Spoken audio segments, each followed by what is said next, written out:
नमस्कार मित्रांनो, मी अमर स्पर्धा मित्र या चॅनलमध्ये आपलं सर्वांचं स्वागत करतो। आज या व्हिडिओमध्ये आपण पाहणार आहोत तलाठी भरतीचा अतिसंभाव्य इंग्लिश ग्रामरचा paper. Okay, IBPS TCS pattern अंतर्गत जो सिलेबस आहे, जसं की पॅराजंबल असेल, त्यानंतर सिटिंग अरेंजमेंटचे प्रश्न असतील किंवा वन वर्ड सबस्टिट्यूशन असतील, इडियम असतील, फ्रेजेस असतील किंवा फिल इन द ब्लँकचा प्रश्न असतील, या सर्वांचा समावेश करून आपण हा व्हिडिओ पाहणार आहोत। त्यामुळे हा व्हिडिओ तुमच्यासाठी अत्यंत महत्त्वाचा आहे, त्यामुळे संपूर्ण व्हिडिओ तुम्ही पाहू शकता। ओके, चला तर आपल्या व्हिडिओला सुरुवात करूया। प्रश्न क्रमांक 1 आहे बघा, select the most appropriate meaning of the given idiom. प्रश्न काय म्हणतो बघा, select the most appropriate meaning. बघा, तंतोतंत आपल्याला अर्थ फाइंड आउट करायचा आहे, कशाचा? दिलेल्या इडियमचा। इडियम म्हणजे काय? इडियमला आपण म्हण म्हणूया। इडियमसाठी अल्टरनेट वर्ड येतो प्रोवर्ब। बऱ्याच वेळा प्रोवर्ब सुद्धा विचारण्यात येतं। ओके, म्हणजे इडियमचा अल्टरनेट प्रोवर्ब सुद्धा इथे देण्यात येतं। वाचूया, पोक वन्स नोज। बघा, आता पोक वन्स नोज याचा अर्थ काय होतो?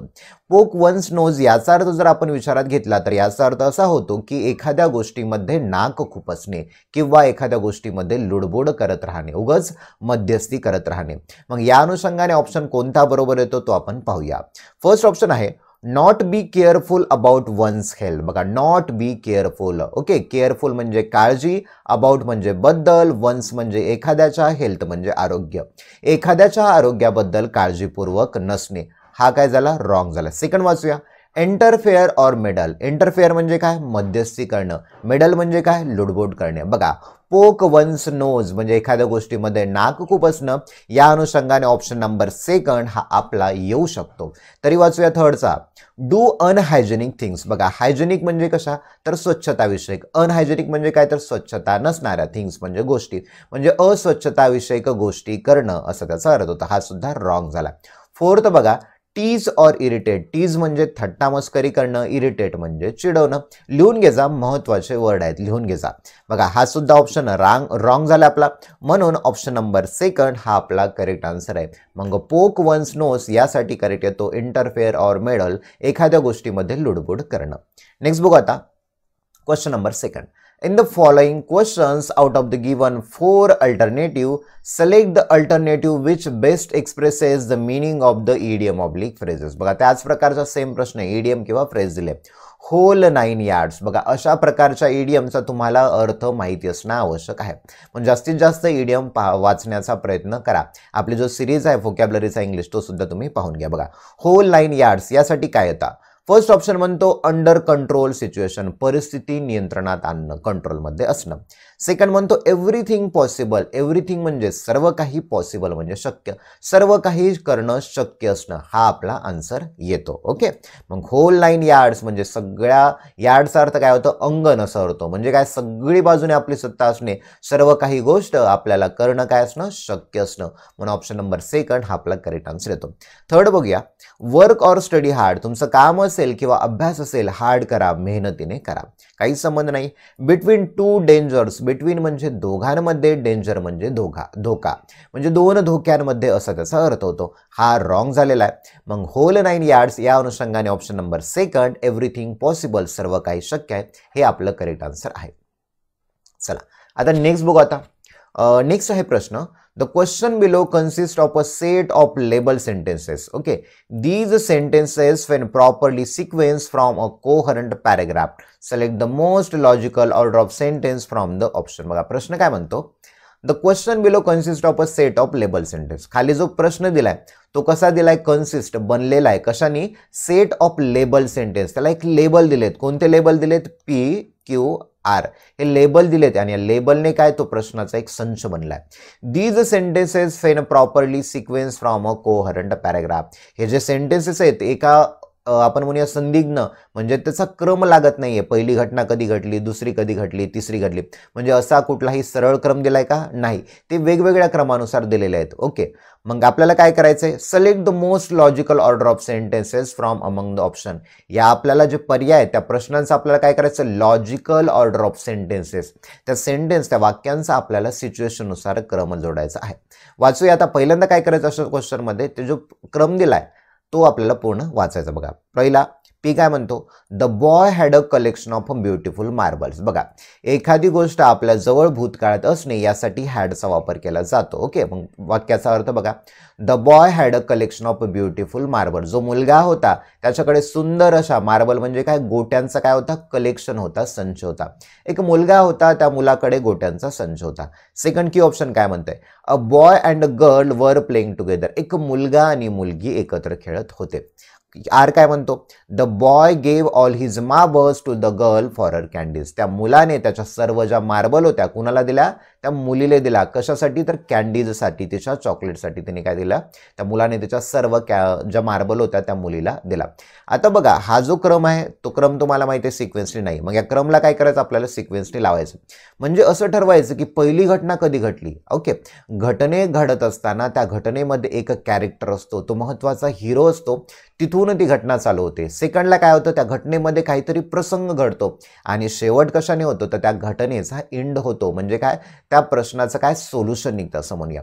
तर वाचूया आता बघा, अ boy and girl were playing together. म्हणजेच क्यू नुसार होणारी वाक्याची सुरुवात हा आपला करेक्ट सिक्वेन्स आहे. बघूया, ऑप्शन फर्स्ट पी ने झाला आहे, दुसरा क्यू ने आहे, थर्ड आर ने आहे, चौथा आर ने. चला, सापडला आपल्याला ऑप्शन नंबर सेकंड, क्यू हा आपला करेक्ट आन्सर आहे. बघा, जरी आपल्याला क्यू कळायला असेल, बऱ्याच वेळा क्यूचे 2 सुद्धा ऑप्शन असतात, त्यामुळे पूर्ण क्रम वाचून घ्यायचा आणि तो सिक्वेन्स जुळतो का बघायचा. वाचूया, a boy and a girl were playing together. एक मुलगा आणि मुलगी एकत्र खेळत होते. नंतर बघा, नंतर काय, the boy had a collection of beautiful marbles. तो मुलगा होता, त्या मुलाकडे काय होत्या, सुंदर अशा गोट्या होत्या. म्हणजे पी आलं बघा.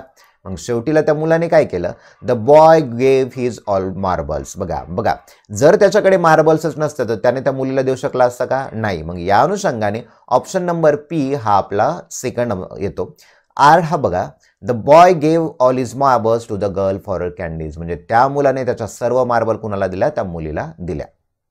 चला नेक्स्ट बघू आता, select the most appropriate indirect form of the given sentence. बघा, इनडायरेक्ट फॉर्म आपल्याला फाइंड आउट करायचा. बघा, प्रश्न आहे, Deepika said to her mother I am going to attend my sociology lecture. बघा, डायरेक्ट इनडायरेक्ट स्पीच परीक्षेमध्ये 2 ते 3 मार्क्सचे प्रश्न यावेळेस विचारण्यात येणार आहेत. बघा, त्यामुळे डायरेक्ट इनडायरेक्ट टॉपिक महत्वाचा आहे. बघा, दीपिका सेड टू हर, सर्वात महत्वाचं काय बघा, ज्या वाक्यामध्ये एक व्यक्ती दुसऱ्या व्यक्तीला सांगत असतो, म्हणजे काय, तर ज्या वेळेला एखादा व्यक्ती, सांगणारा व्यक्ती आणि ऐकणारा कोणी व्यक्ती असतो, त्यावेळेला सेड टूचा बदल होतो टोल्डमध्ये. ओके, आणि जर ऐकणारा कोणी नसेल तर सेडचं सेडच राहतं. जर से असेल फक्त तर सेचं टेल होतं.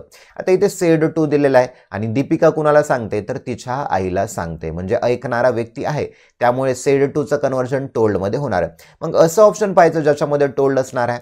बघा, पहिल्या ऑप्शनमध्ये दीपिका टोल्ड, दुसऱ्या ऑप्शनमध्ये दीपिका टोल्ड, म्हणजे दोन्ही ऑप्शन येऊ शकतात. तिसऱ्यामध्ये बघा, दीपिका सेड टू आहे, म्हणजे हा ऑप्शन रॉंग झाला. चौथ्यामध्ये बघूया, दीपिका आस्क विचारले, हा सुद्धा ऑप्शन रॉंग झाला. आता ठरवायचे फर्स्ट आणि 2 मध्ये कोणचं बरोबर आहे. बघा, पहिला आपल्याला कळालं, दीपिका टोल्ड हर मदर. आता बघा, कंजक्शन म्हणून 2 वाक्याला जोडण्यासाठी दॅटचा वापर केला जातो. आता दुसरा रूल बघा, आता येथे सुद्धा दॅट आहे, इथे सुद्धा दॅट आहे, म्हणजे दोन्ही वाक्यामध्ये काय दॅट आहे. दीपिका तिच्या आईला म्हणाली की. नंतरचा रूल बघा, ज्या वेळेला जो टेन्स वापरलेला वाक्यामध्ये तो टेन्स आपल्याला बदल करायचा असतो. जर टेन्स सिंपल प्रेझेंटमध्ये असेल तर त्याला सिंपल पास्ट करतात. त्यानंतर समजा जर प्रेझेंट परफेक्ट असेल तर त्याला पास्ट परफेक्ट करतात. प्रेझेंट कंटिन्युअस असेल तर त्याला पास्ट कंटिन्युअस करण्यात येतं. आता येते बघा, I am going to attend my sociology lecture. यामध्ये बघा प्रेझेंट कंटिन्युअस आहे, म्हणून आपल्याला काय करायचं आहे, पास्ट कंटिन्युअस बनवायचा. मग बघा, आय एम गोइंग टू असं वाक्य सुद्धा त्यामध्ये पास्ट कंटिन्युअस असला पाहिजे. या वाक्यामध्ये बघा, she was going, past continuous tense आहे. फॉर्म्युला काय, subject plus was were plus फर प्लस आयएनजी. येते शी आलाय, नंतर वॉज आलाय, फर्ब आलाय, फर्बला आयएनजी लागलाय, म्हणजे हा पास्ट कंटिन्युअस टेन्स आहे. या दुसऱ्या वाक्यामध्ये बघा, प्रेझेंट कंटिन्युअस आहे, सब्जेक्ट प्लस एमएसआर प्लस फर प्लस आयएनजी, म्हणजे ऑप्शन 2 सुद्धा रॉंग झालेला आहे. आणि हा जो आय आहे, आयचा बदल कशामध्ये झाला, शी मध्ये झालेला आहे. ओके, आता पूर्ण वाक्याचा अर्थ बघूया. पहिलं बघा, डायरेक्टचं वाक्य काय म्हणतं, Deepika said to her mother. Deepika तिच्या आईला म्हणाली, I am going to attend my sociology lecture. मी माझं सोशोलॉजीचं लेक्चर अटेंड करण्यासाठी जात आहे, म्हणजे उपस्थित राहण्यासाठी जात आहे, शिकण्यासाठी जात आहे. आणि याचा अर्थ बघा, Deepika told her mother. Deepika तिच्या आईला म्हणाली की she was going to attend her sociology lecture. ती तिचं सोशोलॉजीचं लेक्चर अटेंड करण्यासाठी जात आहे. म्हणून ऑप्शन नंबर फर्स्ट आपला करेक्ट आन्सर येतो. नेक्स्ट बघू आता. In the following question, out of the 4 alternatives, select the alternative which is the best substitute of the phrase. या फ्रेजचा आपल्याला accurate substitute find out करायचं. वाचूया. The branch of zoology that studies insect. बघा, झूलॉजीची अशी शाखा आहे, ती काय करते? इन्सेक्टचा अभ्यास करते, म्हणजे कीटकांचा अभ्यास करते. त्याला काय म्हणतात? फर्स्ट ऑप्शन आहे एथनॉलॉजी. एथनॉलॉजीचा अर्थ होतो मानववंशशास्त्र, म्हणजे हा रॉंग झाला. दुसरं आहे जिनिओलॉजी, याचा काहीच संबंध नाही, असा वर्डच नाही, हा रॉंग झाला. जर गायनोकोलॉजी असते ते तर आपण म्हणू शकलो असतो की स्त्रीविषयी आजारांचा जो तज्ज्ञ असतं, शास्त्र असतं, त्याला गायनोकोलॉजी असं म्हणतात. थर्ड बघा, इटायमोलॉजी. इटायमोलॉजीला म्हणतात शब्द उत्पत्ती शास्त्र, म्हणजे शब्दांची उत्पत्ती कधी झालेली आहे, ओरिजिन ऑफ वर्ड्स, त्याला इटायमोलॉजी असं म्हणतात. आणि 4 आहे एंटोमोलॉजी, म्हणजेच आपला आन्सर आहे the branch of zoology that studies insect, म्हणजे असं शास्त्र ज्यामध्ये इन्सेक्ट कीटकांचा अभ्यास केला जातो. चला नेक्स्ट बघू आता. Select the option that can be used as a one word substitute for the given group of words. One word substitution चा प्रश्न आहे बघा. 100% विचारलात बघा. 6 ते 7 मार्क्सचे फक्त व्होकॅब्युलरी विचारले, त्यामुळे महत्त्वाचं आहे. Fond of company. आता फॉन्ड म्हणजे आवड असणे, कंपनी म्हणजे सहवास. एखादा व्यक्ती आहे त्याला एखाद्या सहवासाची आवड आहे किंवा लोकांसोबत मिळून मिसळून काम करण्याची आवड आहे, त्याला काय म्हणतात? फर्स्ट ऑप्शन आहे बघा चीरफुल. चीरफुल म्हणजे काय? तर उत्साही प्रवृत्तीचा. दुसरा आहे ग्रेशियस. ग्रेशियसचा अर्थ होतो दयाळू. थर्ड आहे ग्रेगॅरियस. ग्रेगॅरियसचा अर्थ होतो समाजशील, म्हणजे समाजामध्ये राहण्याची आवड असणारा जो असतो त्याला ग्रेगॅरियस असं म्हणतात. आणि मग यासाठी ॲक्युरेट वर्ड आहे फॉन्ड ऑफ कंपनी, म्हणून ऑप्शन नंबर 3 हा आपला करेक्ट आन्सर आहे. फोर्थ ऑप्शनचा अर्थ जाणून घ्या, लिहून घ्यायचा, महत्त्वाचे वर्ड आहेत. अमायबल म्हणजे काय? तर मैत्रीपूर्ण असं म्हणूया. नेक्स्ट बघू आता. Select the most appropriate synonym of the given word. आपल्याला समानार्थी शब्द फाइंड आउट करायचा. वर्ड आपल्याकडे बघा एनक्रोच. एनक्रोचचा अर्थ होतो अतिक्रमण करणे. मग अतिक्रमण करणे यासाठी सिमिलर वर्ड समानार्थी शब्द फाइंड आउट करूया. फर्स्ट ऑप्शन आहे डिसरिगार्ड. डिसरिगार्ड म्हणजे दुर्लक्ष करणे. सेकंड आहे इग्नोर. इग्नोर म्हणजे सुद्धा दुर्लक्ष करणे. थर्ड आहे इंट्रूड. इंट्रूड म्हणजे अतिक्रमण करणे. हा ऑप्शन येऊ शकतो. 4 वाचूया. फॉरगेट म्हणजे विसरणे.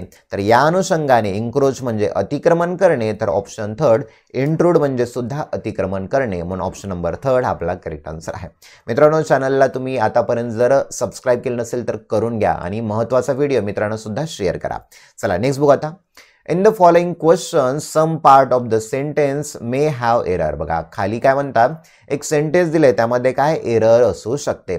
Find out which part of the sentence has an error and select the appropriate option. बघा आणि काय करायचं आहे, आपल्याला चुकीचा जो पार्ट आहे म्हणजे ज्या वाक्यामध्ये ग्रॅमॅटिकल एरर आहे तो आपल्याला फाइंड आउट करायचा. If a sentence is free from error select no error. जर त्या ऑप्शनमध्ये त्या प्रश्नामध्ये जर कोणतीही एरर नसेल तर तुम्हाला नो एरर या ऑप्शनवरती क्लिक करायचं आहे. वाचूया प्रश्न. If you visit my home again I definitely help you. चला आपल्याला सापडलेलं बघा. इफचा अर्थ होतो जर म्हणूया. If you visit my home again. Again म्हणजे परत. जर तू माझ्या घरी परत व्हिजिट केली, परत भेट दिली. बघा भविष्यामध्ये काय वाक्य होईल, जर तू माझ्या घरी भेट दिली तर मी तुला काहीतरी देईल असं म्हणता येईल आपल्याला. मी तुझी मदत करू शकेल, म्हणजे सिंपल फ्युचर पाहिजे. इथे सब्जेक्ट प्लस फी टू आलाय, हेल्पचं फी टू आलाय म्हणजे भूतकाळ. जर तू माझ्या घरी परत आला तर मी तुझी मदत केला. काही होतो का संबंध? नाही, म्हणजे इथंच रॉंग झाला. इथे काय होता, I will definitely help you पाहिजे होता. ईडी पाहिजे होता का? नाही. आणि इथे पाहिजे होता विल, म्हणजे हा आपल्याला एरर सापडलेला आहे बघा. म्हणजेच होम अगेनमध्ये आहे का काही एरर? नाही आहे. नो एरर आहे का? नाही. एरर तर सापडली. थर्ड म्हणतो definitely help you. Option number 3 आपला करेक्ट आन्सर आहे. ओके चला 4 सुद्धा बरोबर आहे. नेक्स्ट बघू आता. हा, in the following question some part of the sentence may have error. बघा find out which part of the sentence has an error and select the appropriate option. आपल्याला असा प्रश्न फाइंड आउट करायचा ज्याच्यामध्ये एरर आहे. If a sentence is free from error select no error. जर त्या वाक्यामध्ये कोणतीही एरर नसेल तर तुम्हाला नो एरर म्हणायचं. वाचूया. My father had to burn the midnight all to support our family. बघा माय फादर हॅड टू. आता हॅव टू आणि हॅज टू म्हणजे काय, एखादी गोष्ट करावी लागते. आणि हॅड टू म्हणजे काय, एखादी गोष्ट करावी लागली. ओके, किंवा गरजेचं होतं. येथे काय दिलंय बघा, my father had to burn the midnight oil to support our family. आमच्या कुटुंबाला सपोर्ट करण्यासाठी, पाठिंबा करण्यासाठी माझ्या वडिलांना दिवस रात्र मेहनत करावी लागली. म्हणजे काय, बर्न द मिडनाईट ऑइल असा त्याचा अर्थ होतो. मला वाटतं या सेंटेन्समध्ये कोणतीही एरर नाहीये. ओके, ऑप्शन बघा, support our family, my father had to burn, बरोबर आहे, नो एररचा संबंधच नाही. द मिडनाईट ऑइल टू, सर्व बरोबर आहे. म्हणून ऑप्शन नंबर 3 नो एरर, वाक्यामध्ये कुठली एरर आहे का, नाहीये. नेक्स्ट बघू आता. In the following question, out of the given 4 alternatives, select the alternative which best expresses the meaning of the idiom oblique phrases. Idiom चा phrases चा अर्थ फाइंड आउट करायचा. वाचूया. A drop in a bucket. बघा, आता bucket आहे, बकेटमध्ये नुसता थेंब आहे, म्हणजे काय, त्या बकेटची क्षमता आहे साधारणतः 20 लिटर पाणी बसण्याची आणि त्याच्यात टाकले तुम्ही फक्त एक थेंब. काय होऊ शकतं का, नाही. म्हणजेच या अनुषंगाने काय अर्थ होतो बघूया. बघा, ॲज मच ॲज पॉसिबल, म्हणजे पॉसिबल म्हणजे शक्य, ॲज मच ॲज पॉसिबल, जेवढं शक्य तेवढं. दुसरं, अ हँडसम अमाऊंट. आता हँडसमचा एक अर्थ होतो सुंदर, म्हणजे हँडसम बॉय म्हणतो. इथे हँडसम अमाऊंट, अमाऊंट म्हणजे रक्कम, हँडसम म्हणजे खूप मोठी असा अर्थ होतो, खूप मोठी रक्कम. आता बकेटी ड्रॉप टाकलाय, हा ऑप्शन होईल का, नाही, रॉंग. नथिंग ॲट ऑल, काहीच नाही, हा सुद्धा रॉंग झालाय. 4 आहे, अ व्हेरी इनसिग्निफिकंट अमाऊंट. सिग्निफिकंट म्हणजे महत्त्वाची, इनसिग्निफिकंट म्हणजे कमी महत्त्वाची, अमाऊंट म्हणजे रक्कम, म्हणजे खूप कमी महत्त्वाची रक्कम. समजा एखाद्या व्यक्तीची गरज आहे, त्याला 50,000ची गरज आहे आणि तुम्ही त्याला देताय 100 रुपये, काही होऊ शकतं का, नाही. त्याच अनुषंगाने option number 4 a drop in a bucket यासाठी ॲक्युरेट आन्सर येतो. नेक्स्ट बघू आता. Select the most appropriate indirect form of the given sentence. बघा, इनडायरेक्ट फॉर्म 2 ते 3 प्रश्न विचारतात. बघा, Natasha said to Clint Barton where have you been last night. सर्वात महत्त्वाचं WH टाईपचा क्वेश्चन आहे. बघा, WH फेअर या शब्दाने विचारलेला आहे, WH. ओके, आता या अशा वाक्यामध्ये काय होतं बघा. अशा वाक्यामध्ये बघा, Natasha said to Clint Barton, या सेड टूचं काय होतं, आजमध्ये होतं, इनक्वायर्डमध्ये होऊ शकतं. बघा, या ऑप्शनमध्ये आज काय, सेकंडमध्ये आज काय, थर्डमध्ये आज काय, फोर्थमध्ये सुद्धा आज काय, म्हणजे चारीचा पहिला टप्पा तर बरोबर आहे. दुसरा बघा, कंजक्शन म्हणून काय वापरण्यात येतं. जसं नॉर्मल वाक्य असेल तर त्या वाक्यामध्ये दॅट हे कंजक्शन वापरतात, परंतु WHचं वाक्य असेल त्या वाक्यामध्ये WH वर्ड जो दिलेला आहे तोच वापरण्यात येतो. इथे फेअर आहे म्हणून इथे सुद्धा फेअर वापरण्यात आलेला आहे. बघा, म्हणून बघा, इथे फेअर आहे, इथे फेअर आहे, इथे फेअर आहे, इथे फेअर आहे. नंतरचा रूल काय म्हणतो, वाक्याचा टेन्स ओळखा. टेन्स जर ओळखला तर त्यानुसार तुम्हाला टेन्समध्ये बदल करावे लागतात. आता येते बघा, where have you been, present perfect आहे, म्हणजे वाक्य तुम्हाला काय करायचं आहे, पास्ट परफेक्टमध्ये, आणि हे वाक्य बघा WHच्या याच्यामध्ये आहे. मग तुम्हाला काय करायचं आहे, तुम्हाला या वाक्याला ॲसरेटिव्हमध्ये करायचं आहे, विधानार्थी वाक्य बनवायचं आहे. म्हणजे अशा वाक्यामध्ये तुम्हाला सब्जेक्ट पुरवतेला आलं पाहिजे, subject plus verb plus object अशी रचना असायला पाहिजे. मग असं वाक्य शोधा. या वाक्यामध्ये बघा, आपल्याला पास्ट परफेक्ट फाइंड आउट करायचा, यामध्ये आहे, यामध्ये नाहीये, हा रॉंग झाला. सेकंड, थर्डमध्ये बघा, हॅड आय बीन आलाय, आपल्याला कसं बनवायचा होता, assertive sentence, subject plus verb plus object, हा रॉंग झाला. येथे बघा, आय एम दिलाय प्रिव्हियस नाईट, याचा काही संबंध नाही.